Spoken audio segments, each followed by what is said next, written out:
Hello friends, मेरा नाम है राहुल गुप्ता। मैं एमपीपीएससी सिलेक्टेड हूँ। एमपीपीएससी प्रीलिम्स को लेके हमने एक सीरीज़ शुरुआत की है, जिसके अंतर्गत हम कोशिश कर रहे हैं कि रिलायबल सोर्सेस में, कम से कम सोर्सेस में आपको ऑप्टिमम आउटपुट मिल सके, अधिक से अधिक क्वेश्चंस एग्जाम में मिल सकें। इसी क्रम में हमने सबसे पहला वीडियो बनाया यूनिट नंबर 6 को लेके, जो कि पॉलिटी के ऊपर था। बहुत ही अच्छा वीडियो बना वो, और उसमें बताया गया कि आपको किस किस तरह से आपके जो सिलेबस के सब टॉपिक्स हैं उन्हें कवर करना है।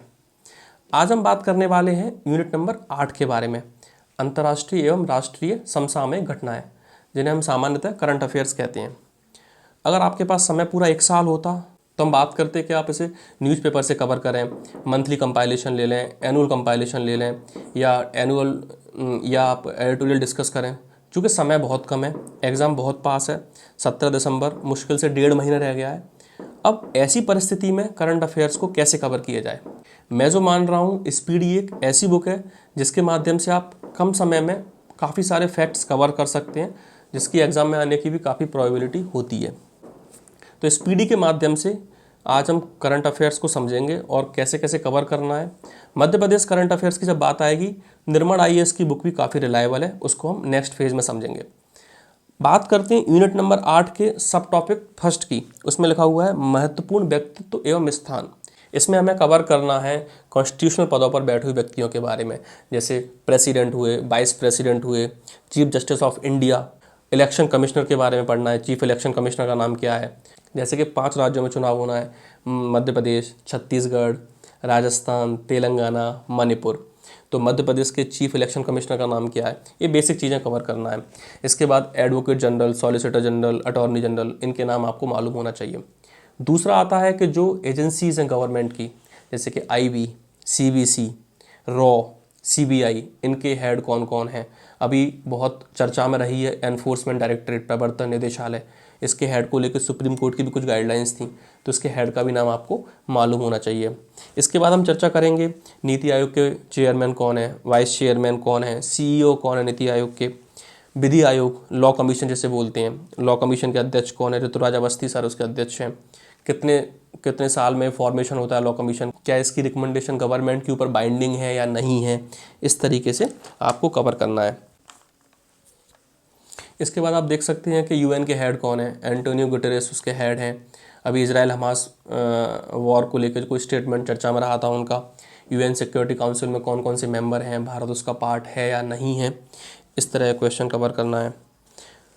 सबसे महत्वपूर्ण आता है कि चर्चित राष्ट्रीय महिलाएं, क्योंकि यहाँ से क्वेश्चन आने की प्रोबेबिलिटी बहुत होती है।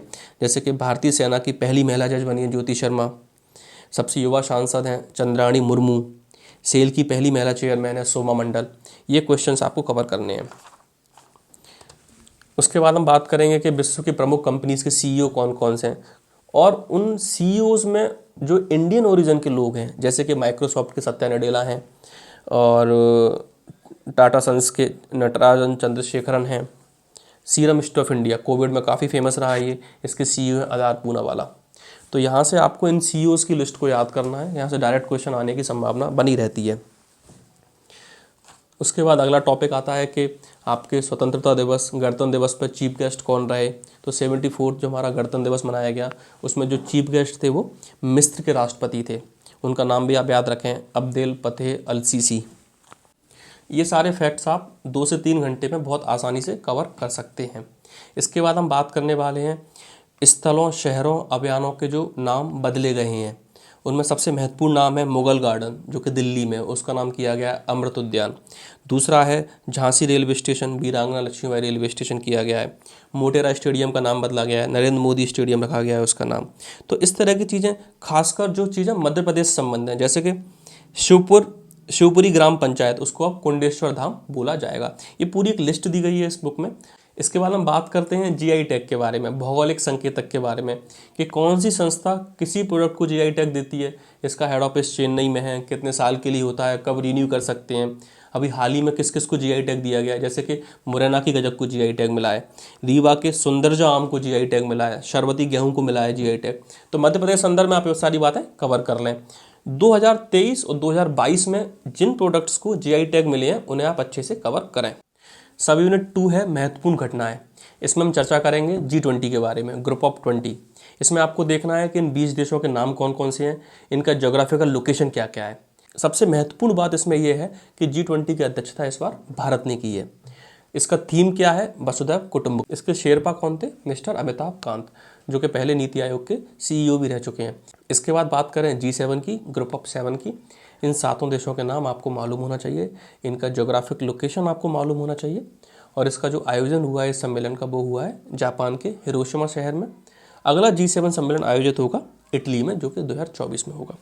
इस तरह से आप बात करें, सबसे महत्वपूर्ण, सबसे इंपॉर्टेंट प्रवासी भारतीय सम्मेलन, ये हुआ है इंदौर में, और इसके जो चीफ गेस्ट थे वो थे गुयाना के राष्ट्रपति। आप नाम याद रख सकते हैं, डॉक्टर मोहम्मद इरफान अली, थोड़ा बड़ा नाम है। ये सब कवर हो गया। इसके बाद आप देखें मिलिट्री एक्सरसाइजेस कौन कौन सी हुई हैं, बड़ी लिस्ट है, 2-3 नाम मैं बता देता हूँ। नोमैडिक एलिफेंट, भारत मंगोलिया मिलके एक साथ करते हैं। सूर्यकिरण एक्सरसाइज होती है, भारत और नेपाल दोनों मिलिट्री एक्सरसाइज करते हैं। और एक है कॉन्कॉर्ड एक्स, ठीक है, ये कवर हो गया।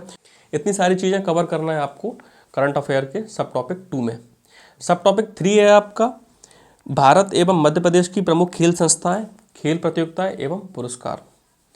मैं मानता हूँ निर्माण IAS की बुक फुल्ली डेडिकेटेड है इस टॉपिक 3 के लिए। ये दिवाली के बाद आपको आसानी से मार्केट में मिल जाएगी। बहुत अच्छे से उन्होंने एक्सप्लेन किया है और मोस्ट ऑफ द क्वेश्चंस के आने की प्रोबेबिलिटी भी है। तो इस तरह यूनिट नंबर 8 में आपको 2 किताबें पढ़नी है, सब टॉपिक 1 और 2 के लिए स्पीडी और सब टॉपिक 3 के लिए निर्माण IAS की बुक, जो कि मार्केट में आपको ईजिली मिल जाएगी। अगला वीडियो हम अपलोड करेंगे 3 नवंबर को, जो कि सिलेबस के किसी और पार्ट के ऊपर होगा।